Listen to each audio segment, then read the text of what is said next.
Okay, you guys. I know I still got my freaking bonnet on, but whatever. Um, Today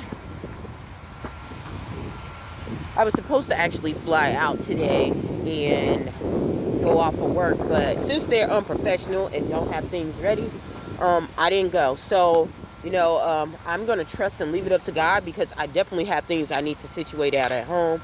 So it's not like I'm losing anything. It's just giving me more time to gather up my utensils, gather up my things, and get ready. Um, and get more prepared for what God is about to throw in my lap because a lot of things are transitioning, a lot of things are happening. Ooh, excuse me. Uh, and yeah. So, anywho, I feel like I can stand. I think this more to me. This journey that I've had, it's been more of a spiritual battle. It's been more of a spiritual battle, and God has been showing me how um, to observe all things. Like when it says to teach ye to observe all things, I literally have to look at the situations that are in my life, the patterns that constantly come up. Why am I having this pattern of going through this cycle? If could I prevent this negative pattern from going? How did this good pattern stop from going? Do I secretly sabotage?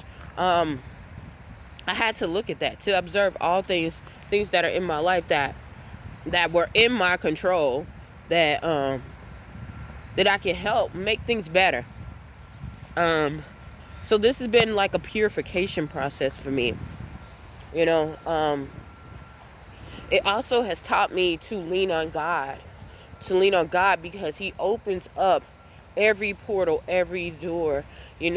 Some things that we can force open because God has given us the power and the will, because we're in the physical realm. So you have to partner up with the spirit, whatever spirit you partner up with. You can open doors and close doors, but He has shown me that when He opens a door for you, nobody can close it, and nobody can reopen it when He closes it.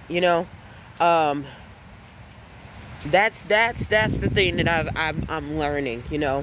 Um, and I'm learning more to trust Him. Not only that, the main thing that I have learned is that when you mess up, get your ass back up. Get back up.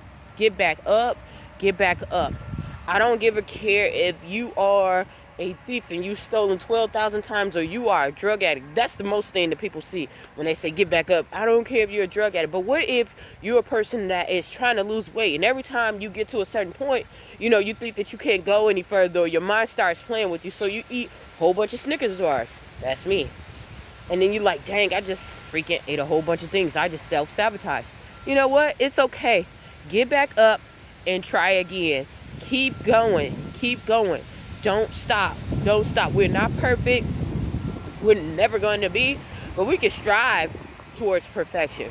We can strive to be better. So that's one of the main things that I've learned during this process. Had I given up, I wouldn't be in the place that I'm at right now, physically, spiritually, emotionally, mentally. I would not be in this place. And it showed me the truth about what it means to be a champion. It showed me the truth about being not only an overcomer, but a conqueror. See, an overcomer means you can pass it and you can outlive it. But when you're a conqueror, that means you taking control of it. And every time you get back up, you try something again, it's almost like you're getting better because you're learning the things that didn't work. You're learning the things that didn't work for you. And certain things didn't work, so you don't use those again. You have experience. You have that hands-on experience. And you end up critiquing it. You use that as a plateau as to how do you redirect things. And then if something works and you get a little bit further and it stops working, then you can use that information to get better and to do things a little bit better. So yeah, that's basically what I've learned. As you can see, I'm not walking my dog because my dog is actually with one of my friends, because like I said, I thought I was leaving I don't really try to put her in kennels anymore because I found out, like, and not all kennels are like that. Most of them out here are very, very well. Like, people love their dogs and people love animals here. So, which is a good thing for her. So, but the kennel that I last put her in, it closed down, but it was really, really, it was really bad. Meaning it looked really good on the outside, but some of the people there really didn't have a passion for dogs.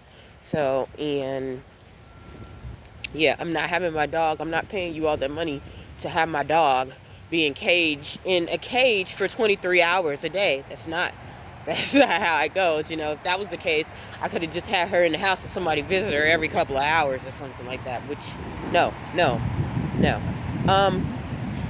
So that's why I'm not walking her.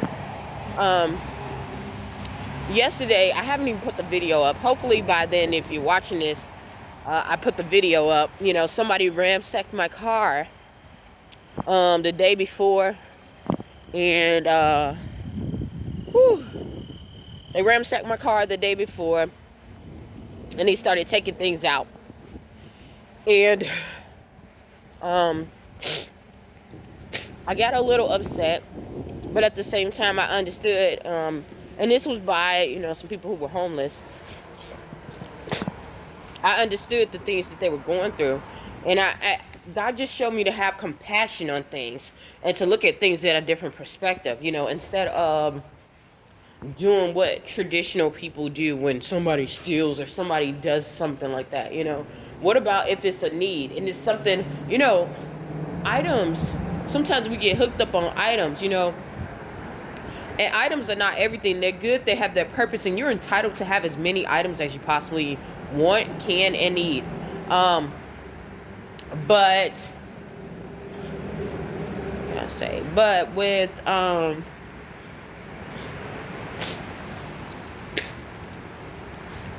what was I gonna say? But with that, sometimes we gotta look at things like, what do we have too much of that you can go and help someone else with? Most people have closets full of things. I will say this, when I became homeless for like the third time, and I was like, why is this happening? I'm being a great budgeter. I'm being an excellent budgeter. Like, if you guys would have seen the things that I was going through and how they have the resources. They have so many resources here, but I still didn't even have enough. Like, God made it to, I know that this was nobody but God. God made it to where I did not have enough so that he can step in and provide. I had to penny pinch and I didn't have enough. But I think about the things that I had before I even stepped into this arena. So many things. I used to have closets full of things, and you got neighbors and people who are on the street who barely have anything. Excuse me. Now, some of that is because of their lack of preparation and their lack of understanding of saving and putting things out, or always having something new. Because a lot of people suffer from that. I always have to have something new. New always becomes old at some point. You would never come with something old and make it totally new. But something new will definitely become totally old one day. It's always like that. You can never end up becoming younger. Even though they tell you can look younger, you're never going to become younger. Even if you're a newborn baby, the day you step out of your mom's womb, you became older. Okay? So, sometimes we have to make use of the things that we already have until we can do better. Or just make use of the things that we already have that's still working. If it's still working, why fix it, So, it made me look at it from that perspective, and for them to take something that I understand that they actually needed and they were using. The items that they took from me, I wasn't using them, even the cash. Think about it. Like, I didn't use it at that time. So obviously, and the crazy part about it, God had made me start laughing about it, because I carry a little bit of cash, like probably about $6 or $7. But this time I had like about maybe like $18 to $20, $21. Yeah, I think it was $21. In my car, just in case I run across someone who asks for money or they ask for something, because you don't know who you're entertaining. You might be entertaining angels, and that might be your link to your blessings. I truly believe that. But I also believe, even if you never, have that experience, which that's really hard to believe, that you don't know whose life you're going to change if you're going to help them that way. Even if I was taught by my grandfather on my mother's side that even if these people, if someone was lying to you and asking you for the money, if you had it and they were out there and they were out struggling, give it to them, because it's not up for you to make that decision. If you have it to give it. It's up to them and God. If they lie to you, it's not to you. Oh, you lied to me. No, that's up to them and God. That's the biggest thing that they have to answer to, not you. You don't even have to see them. Even if they lie to you, they don't have to see you anymore. They can hide from you. You got people in your family right now who lie to you and hide from you. And sometimes you're never gonna find out some of the lies that people tell. And sometimes you've lied. We've all lied. And some of the things that we lied about, you are grateful that some people don't know. Even if you ask for forgiveness, some things you kind of wish. So, excuse me, a lot of mucus. But guess what? God knows. He sees, he hears. So, that's what I was taught, give it to him. So, just to lose that cash, even though I could have used it for something else, but was I using it? No, it was designated. I had already put my intentions to designate it to give to someone. So, when they went into my car and ransacked it, it kind of made me feel okay. Another thing that I was grateful for, they didn't take my ID and things. So that made me Bill, don't put your IDs. You guys, don't put your IDs. I'm really like eco-friendly, and since I got so comfortable, you cannot get comfortable in this arena. When you get so comfortable with something or so familiar, you think that it's not going to happen to you. Because I worked with the homeless, and most of those people know my face.